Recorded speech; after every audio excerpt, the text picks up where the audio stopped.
আসসালামু আলাইকুম। রান্নার গল্প চ্যানেলে আপনাদের সবাইকে স্বাগতম।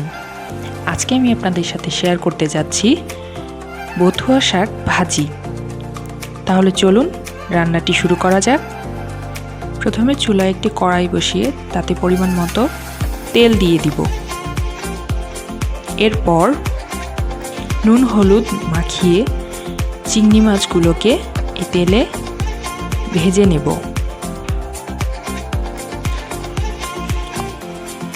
ভাজার সময় অবশ্যই খেয়াল রাখতে হবে অতিরিক্ত পরিমাণ যাতে ভাজা না হয়, তাতে চিংড়ি মাছটা খাওয়ার সময় মুখে শক্ত লাগতে পারে। তাই 1 থেকে 1.5 মিনিট সময় চিংড়ি মাছটা ভাজার পর সেটা তেল থেকে তুলে নিতে হবে। আপনারা দেখতেই পাচ্ছেন চিংড়ি মাছটি অলমোস্ট ভাজা হয়ে গেছে, তাই আমি নামিয়ে নিচ্ছি।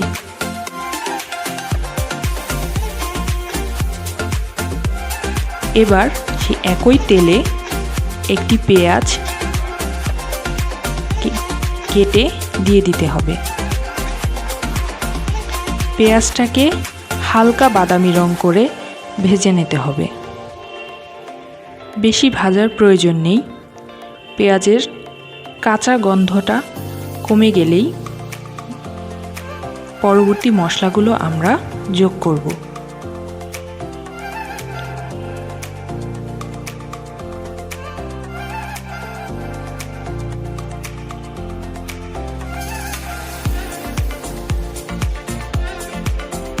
পেঁয়াজ এখানে বেশ ভালো পরিমাণ ভাজা হয়ে গেছে। আপনারা দেখতেই পাচ্ছেন হালকা বাদামি রং ধরা শুরু হয়েছে। নেড়ে চেড়ে দিতে হবে যাতে পেঁয়াজটা পুড়ে না যায়।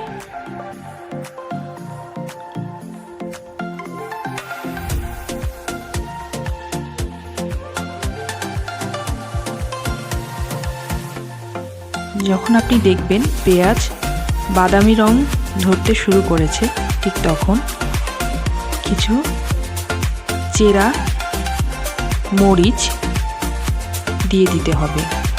ঝাল আপনার স্বাদ অনুযায়ী, আপনি ঝাল বেশি খেলে বেশি দিতে পারেন অথবা কম খেলে কম। এরপর দিয়ে দিতে হবে পরিমাণ মতো লবণ। এরপর দিতে হবে হলুদ গুঁড়া, সামান্য লাল মরিচের গুঁড়া এবং সামান্য ধনিয়া। মশলাটাকে এখন নাড়িয়ে নিতে হবে যাতে মশলা পুড়ে না যায়। আমি মশলাটা কষানোর জন্য, যাতে মশলার কাঁচা গন্ধটা না থাকে, তাই কিছুটা পানি যোগ করছি। খুব অল্প পরিমাণ একটু পানি দিয়ে দিব যাতে মশলাটা ভালোভাবে কষানো হয়। এখানে দেখতেই পাচ্ছেন খুব অল্প পরিমাণ পানি আমি ব্যবহার করেছি।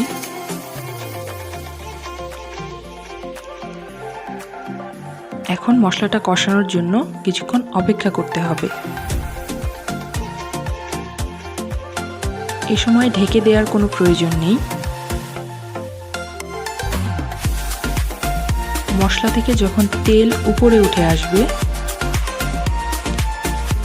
তখনই দেখতে হবে।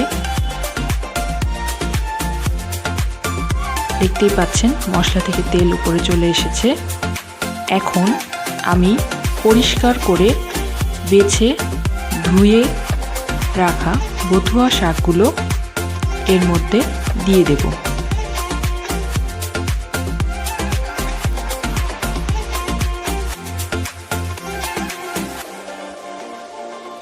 সবগুলো শাক এখানে অ্যাড করার পর খুব ভালোভাবে চামচের সাহায্যে মশলার সাথে শাকগুলোকে মিশিয়ে নিতে হবে। এ পর্যায়ে আপনার মনে হতে পারে যে মশলার পানি না থাকায় শাকটা পুড়ে যেতে পারে, কিন্তু না, এই শাকের থেকে এখন পানি বের হবে, যার জন্য আমি এখানে কোনো পানির ব্যবহার করছি না। মশলার সাথে শাকটা ভালোভাবে মিশিয়ে ঢাকনা দিয়ে ঢেকে দিতে হবে কিছুক্ষণের জন্য।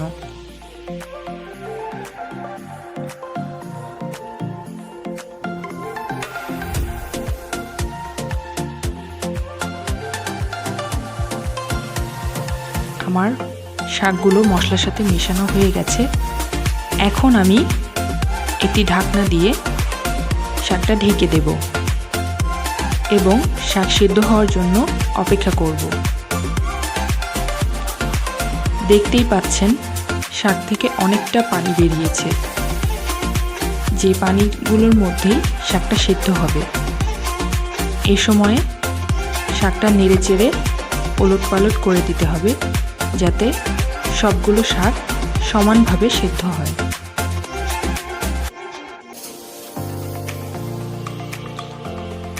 শাকটাকে নেড়ে সুন্দরভাবে আবার ঢাকনা দিয়ে ঢেকে দিতে হবে সিদ্ধ হওয়ার জন্য।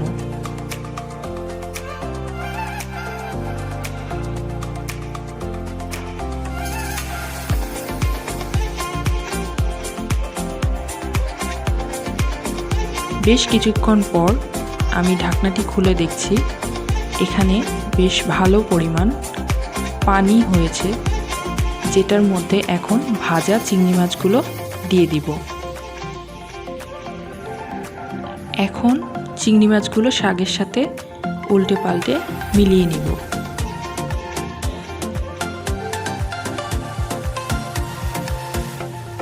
চিংড়ি মাছগুলো মিলানোর পর আমি আবার ঢাকনা দিয়ে শাকটা ঢেকে দেব পানিটা শুকানোর জন্য।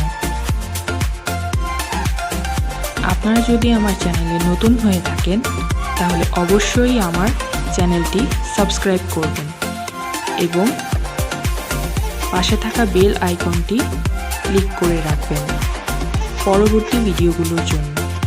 ধন্যবাদ।